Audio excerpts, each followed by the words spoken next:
Jodie Foster is here. She is a two-time Academy Award winner. Her latest film is called The Brave One. She is not only the star, she is also the executive producer. Also joining me, Academy Award-winning director Neil Jordan and producer Joel Silver. Here is the trailer for The Brave One. Very sexy V-neck.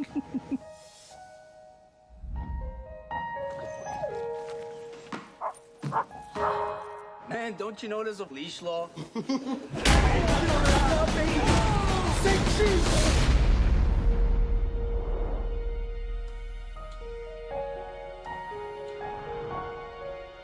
We were gone for 3 weeks. We had to let him go.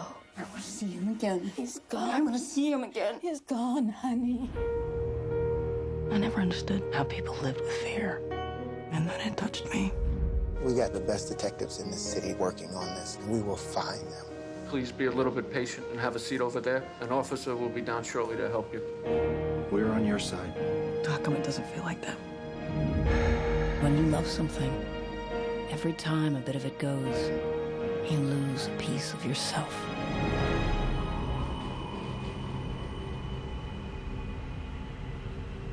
This is too easy, man.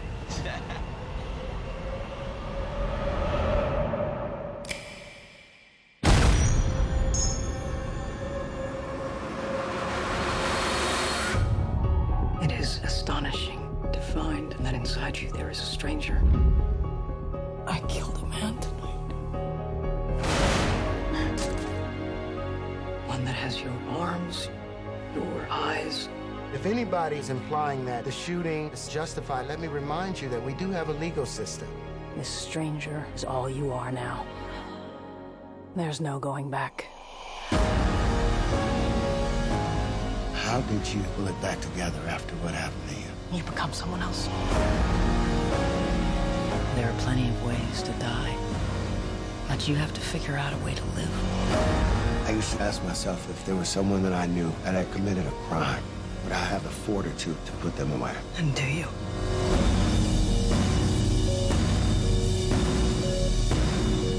Want some? I want my dog back. I am pleased to have all of them here to talk about this film and what it means for this character. Welcome. Great to see you. Thank you. You, Neil. Welcome. Thank you. Joel, my friend. Good to see you, Charlie. Were you the first one to get your hands on this project? Yeah, my co-producer, Susan Downey, works for me, found the script, called me up one night and said, I found this great script, and she told me this story, and I said, that seems like it could work for us.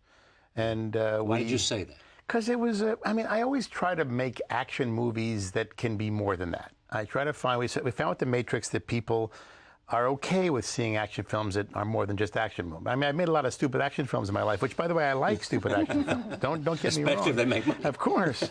But when I read the script and we thought, this could be something more. And we kind of struggled with it for a while until Jodie's agent, a kind of guy with a dog with a frisbee, her agent, Joe, and he kind of stayed on us, and he said, Jodie will do this movie. I mean, she has good ideas about this. You should sit down with her. When it became available and everybody was cleared out of who had expressed interest, we sat down in a room with Jodie, and she hauled out her yellow pad full of notes, and she was able No surprise there. and she transformed what we had into something very special. What did you do? Gosh, I don't know. No, I think everybody that's brought on for the film is kind of like this little seed that grows, and everybody brings something to it. And each person that comes on that gets inspired and moved by this original idea kind of brings their expertise and their excellence and their voice, and they bring it and they move it in a certain direction. And really, my impact was really on the character. And on the character of not just my character, I suppose, but also the other characters in the movie. And then once we realized that we had something that was perhaps not perfect but ready to inspire other people, we brought on Neil, who I've always wanted to work with my whole life, and he. What was it about his work that made you want to work with him? I think he's standing here, so it's a little difficult. What's difficult is... Close your ears, What's Neil. wonderful is that he's a real signature filmmaker. I mean, when you see a Neil Jordan movie, you know it's a Neil Jordan movie. And good, bad, or indifferent, it bears his voice and his stamp, which is quite primal and quite instinctive. and unlike anything else that you would ever see on screen. And I think a lot of the issues in the film, whether it be the morality issues in the movie or the duality of the characters, a character who's feeling two very opposite, polar opposite things in one body, a lot of those things I think really spoke to Neil's work. We'll come back to that. Tell me about this film. Well, as you say, Joel sent it to me, Jodie sent it to me. I read it with her in mind. When I read it, I couldn't separate the character from her. That's good. Oh yes, absolutely. Yeah. I mean, scary. I think, the thought was kind of terrifying. I wanted to be there for the journey, really. But I love revenge movies, and I love the fact that this was a woman who, something ungenerous, let's put it that way, happens to her, and she changes. Well, she and her totally. boyfriend are attacked. Well, they're attacked, and he dies, and he ends up in hospital. And he ends up dead, and she... Yeah, so it's like this event, and she totally transforms into something different, and I could see Jodie... She totally transforms the film or the character? Herself. She becomes... This is Erica Bain, the character. Erica Bain becomes something she could never, ever imagine in her wildest dreams that she ever would be, I think, don't you? And, she's sophisticated, she's literal, she's kind of almost like a liberal arts graduate, or like us, I suppose. Yeah. And she becomes this thing, this monstrous thing who does forbidden things, and begins to go on a trail of revenge. And why does she do that, Erica Bain? Well, she's lost somebody she loved. She's lost somebody she loved. In a brutal way. And she finds herself, it's hard to explain, she finds herself disappearing. She becomes a ghost. She's only a voice in the night. She has no body, she has no face. And she knows that she'll never be the same again, that she's terrified to walk the streets that she's known, that she can't work, that she can't really live. She has no ability to live. And by going out and buying a gun and putting it in her pocket, which she thinks will make her feel more at ease, she starts recognizing this strange kind of power, the power that allows her to hold her head differently, that allows her to walk differently, and pretty soon that allows her to make decisions, life or death decisions, and in a strange way allows her to say, I want to live. And cross over the line. And cross over the line, little by little, progressively. I mean, perhaps she does it at first in ways that all of us might be able to share, but as time goes on, that line gets crossed. She was able to become this person. Yes. With this gun, a kind of vigilante, because there was a rage inside of her, and this event set it loose?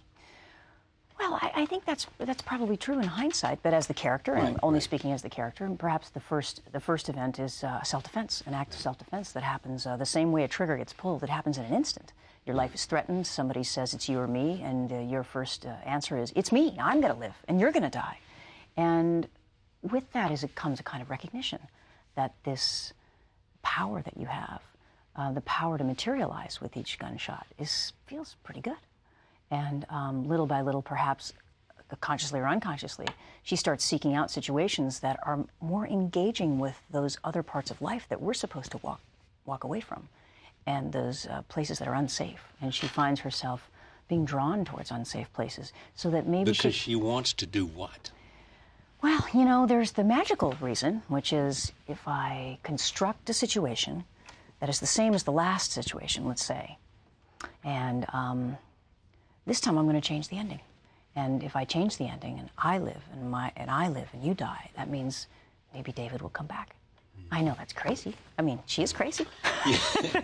There is a thing about you in terms of characters. Yeah. You played dark characters before. Yep. You always look for something about their intelligence, yes? So that they have to be what? Anything? I mean, what was it? Did you need, to want to play this character? Sure. What was it you needed to have? I don't think I have the recipe. I'm not quite sure I have the recipe. I don't mean recipe, but I think strength is a big deal with me. I'm not really quite sure how to play women that aren't strong. I know I played dumb blondes, I've played people that have no education, I've played people that are totally unconscious, or even people that are shy and withdrawn. But it doesn't feel natural. I can't do weakness. I don't know what's wrong with me. I have to get a tutorial on how to play weakness. I can't play weakness. I'm almost not interested. Yeah. Is this the movie you set out to make? Oh, absolutely. I mean, I didn't really know what I set out to make. I wanted to make a revenge movie. I like revenge movies. I always cite The Searcher as one of my favorite films, which is like a revenge quest, the beginning of that kind of subgenre. I know more people, that's their favorite movie. I love it. But I wanted to make a movie that was like that. I wanted to make a strong, kind of a muscular chick flick. Right. I thought that was a good idea. And this is a muscular chick flick. Oh yes, I thought it might be able to attract men and women. You know, Yeah. so we had this idea, and what Jodie did bring to the table was a desire to make something special, and we always try to make something special, but she really is a special person, and she thought about what the girl did and who she was and where she came from, where she was going, and she changed a lot of the feelings of the story. And like what? Well, I mean, the girl was a reporter, for the New York Times. Exactly. She becomes a radio. But this now she's a host, and it's like an NPR type station, and she loves the city, and she walks the city, and she speaks into the night. Exactly, and she worked on her radio voice. That's very kind of husky it was and kind of sexy. good. Yeah, it was. I kind of have a radio voice.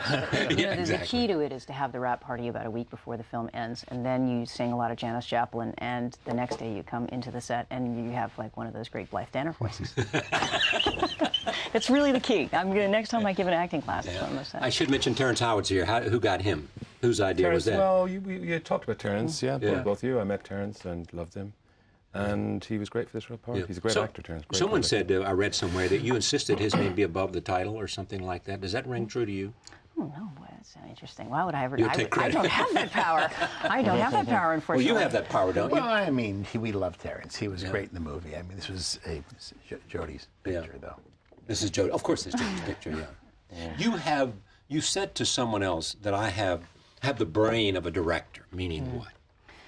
Well, I think like a director, and sometimes I have to apologize to directors about that because I don't necessarily have the actor language. I didn't go to school to be an actor. I didn't do theater, and there's a whole bunch of stuff, vocabulary words I just don't have as an actor. I do approach filmmaking from the point of view as a director. I'm, or even as a literary critic. For example, I do kind of a book report on the movie, and I speak a very intellectual language. It doesn't mean that when the camera starts rolling that I don't feel things.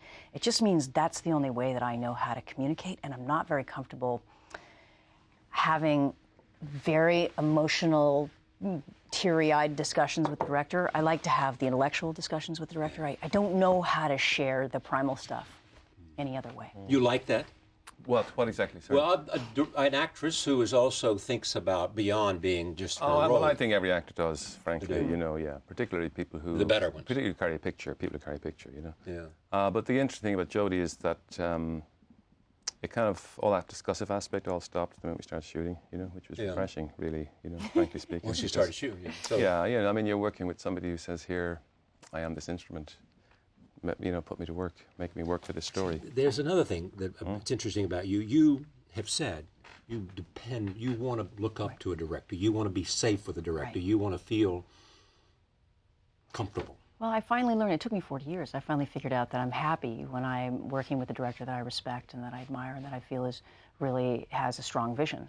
And I'm really unhappy when the director doesn't really know what he wants or is ambiguous about what he wants or it doesn't have a strong voice, and I understand now that I really need that as an actor, and as a director, that's how I think, and I really admire directors that have a voice.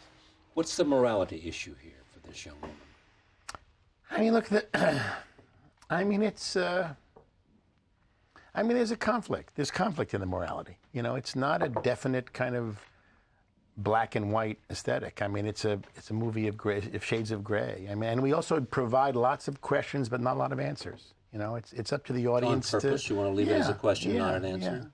I mean, what's the question that you think is out there? Well, I mean, the question is, should she have done this? I mean, what is she's a victim? But then, does she continue being a victim? Does she continue to victimize the other people? You know the answer to that. Well, yeah, that's sure. But we also had a very unpredictable ending. The ending is unpredictable. You can't say. It sure isn't. Well, what's the normal out of this? I mean, we've seen this story where the people go to jail or they get killed. I don't want to kind of ruin it, but it doesn't have an out that is. I mean, she doesn't become Spider-Man. She's not going to put on an outfit and go swinging through the city and avenging. But someone else said this about you, that you were not afraid of the darkness. I like it. I think she chooses to be in that place, don't you? I mean, that's what I found fascinating about making this film. Why would somebody whose life is necessarily so public, you know, and, you know, there's all that stuff after Taxi Driver and stuff, you know, all that kind of stuff. Okay. Death Wish, Taxi Driver. Whatever, yeah. But why would somebody put themselves so willingly in the centre of this area of conflict, you know, and potential danger? With all the risk. And I was shooting with Jodie up in Spanish Harlem and, you know, underneath this grungy bridge, and there's, you know, a forest of tangled undergrowth around and fleas and weird. And I'm saying, what? I asked myself, why does she do this? You know, why is she there with blood in her face in a tank top, you know, with a gun in her hand? And, you know, I mean, something in you must welcome being right at that centre of that area of conflict, you know, moral kind of, I do. You know, emotional conflict. Yeah. And it's a great thing to see, actually. Great thing to see, I think. But when I was talking about darkness, I was talking about you personally, not the characters, which I think you understood my question to be. No, I do. I think they're both the same thing, which is, you know, why are people driven to create art and to put themselves in these kind of places? I find myself a very light person. I'm actually a very light person, and I'm very safe in my life. I drive with my seatbelt on. I get good grades. You live a conventional life. I do. I go to sleep. You know, I get my 12 hours. I do all that. Probably stuff. have a lawn at your house. There you go. And I am quite conventional in a lot of ways. But, and I think this is my opportunity to really to sort of vicariously see who I might be if I had this strength of character. But you don't have any doubt that you have the strength of character, is my point. I don't know. I don't have any doubt because I get to have this experience and I get to explore it. And if I don't get the opportunity to go to this dark place and to have these moments of meaningfulness, really meaningfulness, that in some ways, some of the reasons are conscious and unconscious, I feel like I can't breathe. I like going to Kentucky Fried Chicken and taking the kids to school, and I love all the things that I do in a day, but if I don't have this other aspect of my life, this shadow side, I actually feel like I can't breathe. I know the feeling. Yeah, it's true. Yeah. It's But you find it in acting, in characters, inhabiting characters, or something else? Well, I do. I think I find it in directing as well, and I think I find it in movies. You know, you're not in extreme sports and things like that. No, I'm not into extreme sports, but you know, I can find it in skiing, for example, because there's nothing like having to focus completely on something that is physical and that's intellectual and emotional, and knowing that if you don't focus completely, that you will run into a tree and die. And that's what's beautiful about acting is, you know, if you don't engage every part of yourself, you're just going to make a big, rotten, horrible fool of yourself. Yeah, and that's worse. And that's worse. Yeah. You knew that in her when you knew she was essential for this movie. Well, I mean, she's a great partner. I mean, when you make a movie with a movie star, you're getting a partner, and what you want is a good partner, you know. And she was extremely accessible during the development period. She was always there to talk and discuss and get what we had to do out of the script.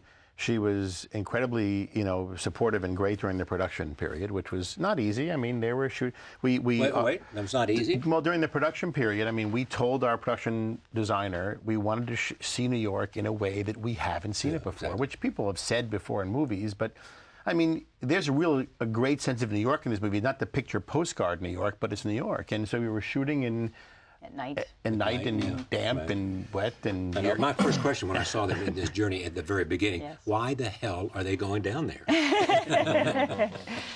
and she's also incredibly important in this area we're doing now. But exactly what is it you do? I mean, you are a legendary producer. Please, you are. Please. So. What is it you do? What is it that makes you essential to this process? I don't know. Am I essential? I mean, I always feel that kind of metaphorically, the producer's the guy that gets up and into the office first in the morning, unlocks the door, turns on the lights, and puts on the coffee machine. You know, starts the day, finds the project, gets the people along around, gets everybody together, and gets it all like a tumbler, gets it all going. You know.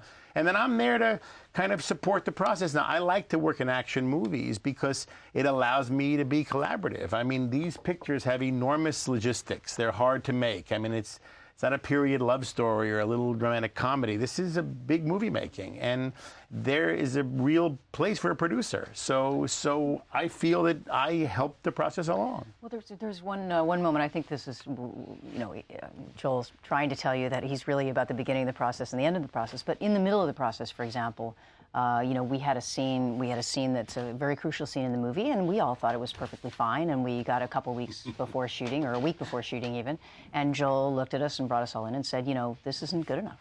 I'm not telling you what you have to go out and do. You guys are going to do that, and you're going to figure it out, and Neil, you'll figure that out. But this is just not good enough. And I think you need to just come back and figure it out and come back to me with ideas, and then we'll all talk about whether it's good enough again. And we may go through this process again, and maybe 2 times, and maybe 3 times, whatever, however long it takes.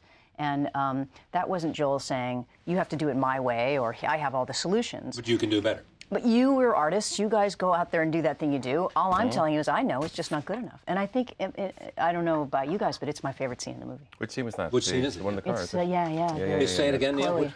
The scene where she gets into a car with this rather, kind of this John who's picked up this young hooker, and she sits in the back. Oh, yeah, I love that scene. Yeah, it's a lovely scene. But that was kind of problem with the texture of the script we initially had, didn't we? I mean, there were a lot of moments in it that we had to make just much more specific, and not have just general kind of visions of evil, but actually make these characters live and breathe. So that was one of those. There's also, let me take a look here. This is the first clip. Go to this. Erica is caught in the middle of a domestic dispute in a bodega. Here is the beginning of the revenge aspect. Roll tape.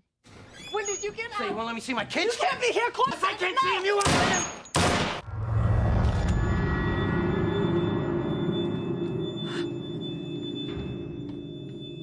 It's my money, too.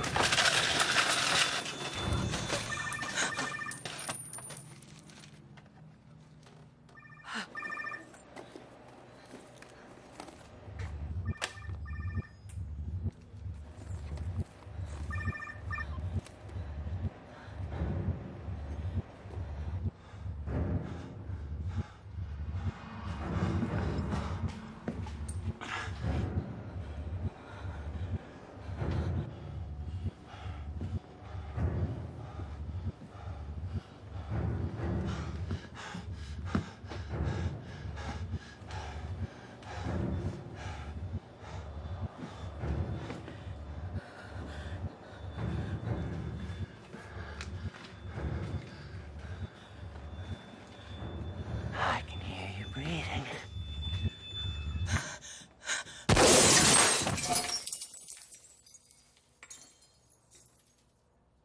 Just for a moment, tell me what you're doing in this. I mean, we just saw this scene. Give it through the director's eye. What we saw it. Yeah. Ah, dear. Well, it's kind of terror, isn't it? Really. Yeah. I mean, it's extremely manipulative filmmaking, I suppose. Really. I mean, we've got Erica, who has been, suffered this appalling event. By the way, she was pretty badly beaten up herself. Badly beaten. She's kind of, her body's hardly recovered. She's walking kind of some difficulty. She's in this place, and she's suddenly in a state of terror. So, I mean, I want to make the whole thing as subjective as possible, really. As subjective? Subjective, yeah. I mean, the entire film, I wanted to show it from her. It's almost like the camera was glued to the top of her shoulder, and following. So everything is from her point of view, basically. And I just wanted to put her and the audience in this state of kind of terror, And more importantly, the feeling of this gun, she doesn't know what it does, So when she fires it for the first time, it kind of jumps in her hand, obviously, sends glass everywhere. She doesn't even know where the bullets are going. Do you understand what I mean? So it's kind of this cataclysmic event that is going to be the part of the process of her becoming not the person she was before. Just taking the character here. Yes. Suppose this character could not have found a gun. Now, we don't have a movie, but... I mean, I know how you feel about guns and violence in America. If there had been no gun, what would she have done? Well, that's a good question. I mean, if there were no guns available to all of us, I mean, we'd be living a very, very different life, I suppose. And less violent. And certainly a less violent life. Yeah, I think you put a gun in your pocket and you walk differently, you talk differently, and you experience the world differently. there is a good side of that, to a strangely good side of that for her, which is she no longer disappears. She becomes someone. She's able to actually look down that alleyway and be a part of life in ways that she may have never been able to be a part of life before. But don't you want to keep that? I mean, isn't that, if you feel that way, then that's pretty good. I mean, you don't want to lose that, do you? Everyone loves power. Exactly. And everyone wants confidence. Everyone wants to feel that they have the juice. You want to figure out a way to not destroy yourself. I mean, there's a wonderful line in the movie, and I'm paraphrasing it because he says it with lots of dirty words I can't say. Oh, go ahead. He says, you know, women don't do this. Women hurt themselves. They kill their children and they kill their boyfriends. They shoot themselves. They don't do this. Other people. Other people, yeah. They don't. They kill people they love. And what we know of women statistically is that they self-destruct in the face of abuse and fear and rage. And my question was, what if I stood here and said, I'm not going to destroy myself anymore. I'm going to destroy you. And how does that feel? And I will tell you, every woman who hears them say that, there's a kind of exhilaration in it. He's like, oh, I don't have to hurt myself. I could hurt someone else instead. And it's astonishingly powerful. You know, every day, I had kind of Schultz here the other day, every day of my life, I have some further insight into gender difference. Gender difference. You do. You're absolutely right. Well, Neil's movies are all about the duality, I think, of all of us exploring all sides of ourselves, you know, and things that can be sort of traditionally female and traditionally male. And I think, you know, Erica Bain is a really good example of, you know, another one of Neil's characters that's twisted up about her gender. She finds a man inside herself, yes. She does what? She finds a man inside herself, really. She finds the man, her inner Clint Eastwood, doesn't she? The other thing I don't know is, was there something terrible missing in her before this incident happened? I think so. I think we give you a clue to that. That's what I don't quite know. I think you give a clue to that. I mean, she's, you know, she's 44 years old, like I am. Yeah. And she's a woman that is only a voice. She's no face. She says it, I'm only a voice. I have no face. That's because she's on radio, though. She's on radio, that's our metaphor, but what we know about her is that Why doesn't she have a face? She is desperate for this man, and he is everything that's a body. He plays basketball, he's kind of grungy, he's a little sweaty, he's a male nurse. I mean, he's everything, he plays guitar, he's everything that's of the body. And she depends on him to be her body, because she was a ghost before the movie started. And I know people like that in life, that are walking through life and not touching life, and thank goodness maybe that they have this one person that allows them to connect. Otherwise, they might disappear. And I feel like that's who Erica was before the movie started. Well, the critical thing is she doesn't have children, isn't it, really? You know, I mean, that's... I mean, she seems to have nobody, does she, really, beyond him? No family, no... And I suppose if she was a mother, she wouldn't be able to as readily go on the course she does. Well, you should know that. I mean, do you agree with that? I don't know. I don't know. I don't know. Sometimes I worry when we say things that say women should have children or they have no meaning because as women are men, surely. Speaking of that, how is Charlie? Charlie's good. He does have the best name in the whole world. I know he does. I remember when he came. That's right. That's right. And you asked me, you know, why'd you name him that? I said, I named him after you. Exactly. Charlie's 9 and Kit is 6. He's 9? And Kit is 6, yes. Oh, that's great. Kit's 6? 6. All right. There is a relationship here. Tell me about Terrence Howard, the character he plays, because here we have intimacy without sex. Yes, intimacy without sex. Well, I thought that was quite wonderful, actually, because, I mean, Terrence... He's a very, very emotional actor. You know, he's more emotional than most American actors ever allow themselves to be. It seems they all erect defences, don't they? They want to project strength or kind of composure or something. But Terrence, basically, I don't think he can relate to a scene unless it's filled with emotion. You know, so it's you have these two characters, and for some reason they both don't have access to sexuality they don't have a relationship. They don't. And their souls are kind of bruised in some way, and they're dealing with issues of some kind of versions of justice, you know. You know, hers are totally illegal and totally outside the kind of moral universe, and he's a cop. And their souls meet. So for me as a director, it's lovely to have this relationship that is just perched on the edge of kind of fulfillment all the time, and we'll never get there. It's very rich, very rich. I always love when you have two things that are working so strong together. You know, in some ways, what we've done with this movie is that it's a very sophisticated movie. It has a very sophisticated language to it, intellectually. And yet, it's a really unsophisticated genre film that has just a primal gut quality to it that's very, very instinctual and very primitive. And to have those two things together is pretty much what the best acting opportunities give you. And how is this character different from Travis Bickle? Well, he's a boy, One she's a girl. That's true, that's true, but... I think there are lots of differences. There are lots of contrasts to make. She's more sophisticated, obviously. He's operating totally on emotion. Right. He does not know what he's doing. All he knows is he just reacts and acts, and he's primal, completely, almost like an animal. Yeah. And she is aware that she's changing. She can't change it necessarily. Yeah. She knows that she's compelled, and she's trying. She can look at herself.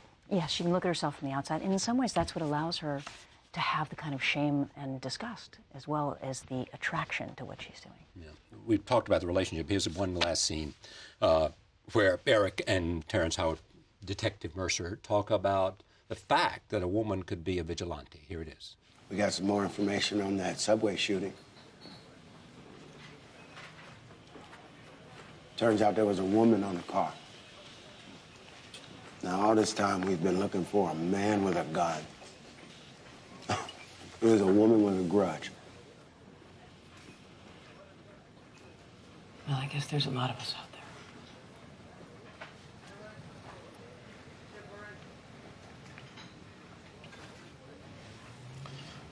You know, Erica, when I was a rookie, I used to give myself this test. I would ask myself if there was someone that I knew that had committed a crime. Would I have the fortitude to put them away? What kind of someone? Someone close to me. Like the best friend I could ever hope to have. And I always hoped that I would have the courage and the dedication to say yes. And do you? I do. Here we have this character going through this kind of stuff and being what she is being, and here you have Terrence playing the part that he's being. What's he going through? He mentioned this part, I can't, that he just mentioned. Well, I mean, basically, he's changing his moral universe. Basically, he's changing changing the moral he's about universe. to give up his convictions. He's about to give up his.